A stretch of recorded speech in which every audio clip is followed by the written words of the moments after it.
అమ్మ ఉన్నారు ఎవరు ముగ్గురు ఉన్నారు అల్లా ఒక వాచ్మెన్ అమ్మ ఉంది నాకు ఇద్దరు కొడుకులు ఉన్నారు ఇద్దరు కింద అమ్మ సార్ ఇప్పుడు ఇద్దరు చిన్న పిల్లలు ఉన్నారు ఇద్దరు అదే బిల్డింగ్ లా మరి ఎట్లా జరిగిందమ్మా అసలు నాకు తెలియదు నేను పనికోయినా నాకు భయం అవుతుంది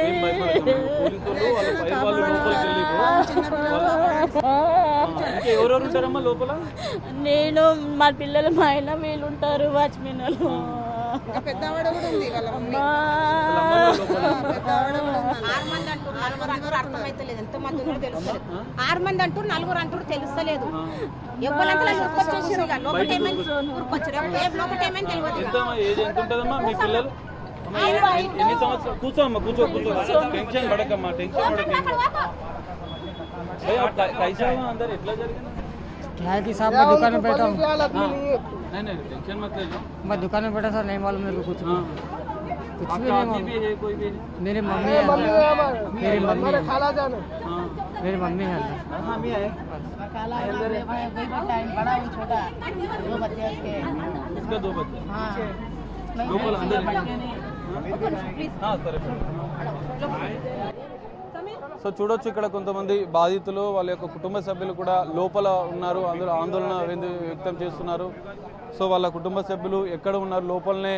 అక్కడ బచాస్ సంబంధించినటువంటి ఫర్నిచర్ గోదాం లో వాచ్మెన్గా చేస్తున్నట్లు కూడా తెలుస్తుంది ఇద్దరు పిల్లలు లోపలే ఉన్నారు అసలు వాళ్ళకి ఏం జరిగింది అనేది ఇంకా తెలియడం లేదంటూ వాళ్ళు ఆందోళన వ్యక్తం చేస్తున్నారు మొత్తం ఫైర్ సిబ్బంది కావచ్చు మిగతా విభాగాలకు సంబంధించినటువంటి అందరూ అధికారులు కూడా దీన్ని మానిటరింగ్ చేస్తున్నారు ఇటు భవనానికి సంబంధించినటువంటి మరోవైపు కూడా పూర్తిగా సహాయక చర్యలు చేపుతున్నారు మనం చూడొచ్చు బచ్చాకు సంబంధించినటువంటి పక్కనే ఆ రేకులను పగలగొట్టి ఆ మంటల్ని అదుపు చేస్తున్నారు ఎందుకంటే ఇప్పటివరకు కూడా దీనికి 2 వైపుల నుంచి మంటల్ని అదుపు చేసే ప్రయత్నం చేశారు సో రెండో వైపు కూడా మంటలు ఎగిసిపడుతున్న నేపథ్యంలో దాన్ని అదుపు చేసేందుకైతే ఇటు సిబ్బంది ఫైర్ డిపార్ట్మెంట్ సంబంధించిన సిబ్బంది ప్రయత్నాలు చేస్తున్నారు ఈ భవనానికి దాదాపు 3 వైపులా కూడా మంటలు వ్యాపించినట్లుగా కూడా తెలుస్తుంది సో ఈ నేపథ్యంలోనే మిగతా సిబ్బంది హైడ్రా డిఆర్ఎఫ్ బృందాలు కావచ్చు ఫైర్ సిబ్బంది కావచ్చు పోలీసులు కావచ్చు పూర్తిగా ఆ భవనానికి మంటలు వ్యాపించకుండా ముందు జాగ్రత్తలు చేపడుతూ ఆ మంటల్ని వ్యాప్తి చెందకుండా తగ్గించేందుకు ఫైర్ ఫైటర్స్ కూడా ప్రయత్నం చేస్తున్నారు 2-3 వైపుల నుంచి కూడా ఎందుకంటే ఇక్కడ ఇప్పటికీ కూడా మనం చూడొచ్చు దాదాపు ఇది 100 మీటర్ల వరకు భారీ పొడవుగా ఉన్నటువంటి ఈ భవనం దాదాపు 4 అంతస్తుల భవనం సో కింద గ్రౌండ్ ఫ్లోర్లో మొదట ఈ ప్రమాదం జరిగినట్లుగా కూడా తెలుస్తుంది మొదటి అంతస్తు కూడా ఈ మంటలు వ్యాపించినాయి పెద్ద ఎత్తున ఫర్నిచర్ అనేది నిల్వ ఉంటుంది గోదాం కావడంతో షోరూమ్ గోదాం 2 ఒక్క వద్దనే ఉండడంతో ప్రమాద తీవ్రత ఇంకా పెరిగే అవకాశాలు ఉన్న నేపథ్యంలో పూర్తిగా అన్ని విభాగాలకు సంబంధించినటువంటి అధికారులు రంగంలోకి దిగారు ఇటు ల్యాండ్ ఆర్డర్ పోలీసులు హైడ్రా డిఆర్ఎఫ్ బృందాలు కావచ్చు ఇటు ఫైర్ సిబ్బంది కావచ్చు మిగతా అన్ని విభాగాలు మంటల్ని అదుపు చేసే ప్రయత్నం చేస్తున్నారు మొత్తం ఈ ప్రాంతం అంతా కూడా బ్లాక్ చేశారు ఎలాంటి ఇబ్బందులు తలెత్తకుండా మంటలు వ్యాపించకుండా పూర్తిగా బ్లాక్ చేసి సహాయక చర్యలు చేపడుతున్నారు సో లోపల ఎంతమంది ఉన్నారు ప్రమాదం జరిగిన సందర్భంగా వాళ్ళు మరి బయటికి వచ్చారా లేదా అనేది కూడా ఆ బాధిత కుటుంబాల్లో కొంత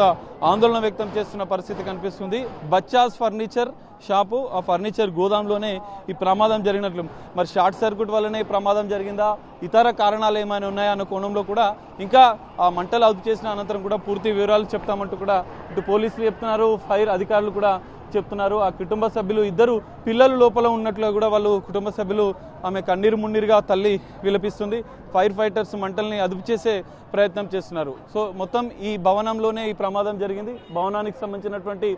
పూర్తి రౌండప్ చేశారు పోలీసులు ఎవరిని వెళ్లకుండా పూర్తిగా అగ్నిమాపక సిబ్బంది హైడ్రా డిఆర్ఎఫ్ బృందాలు మాత్రమే లోపలికి వెళ్ళి పూర్తిగా ఆ మంటల్ని అదుపు చేసే ప్రయత్నం చేస్తున్నారు ప్రమాదానికి సంబంధించిన ఇంకా పూర్తిస్థాయి వివరాలు కూడా పోలీసులు తెలుసుకునే ప్రయత్నం చేస్తున్నారు ప్రమాదం జరిగిన సందర్భంలో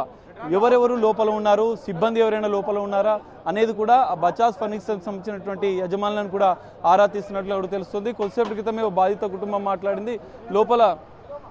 లోపల అసలు ఈ ప్రమాదం జరిగిన సందర్భంగా ఎవరెవరు ఉన్నారు అన్న దానిపైన కూడా వాళ్ళు వివరాలు సేకరిస్తున్నారు అన్న చెప్పండి అసలు ఎట్లా జరిగింది ప్రమాదం ఏం జరిగింది సకాలంలో పోలీస్ సంస్థ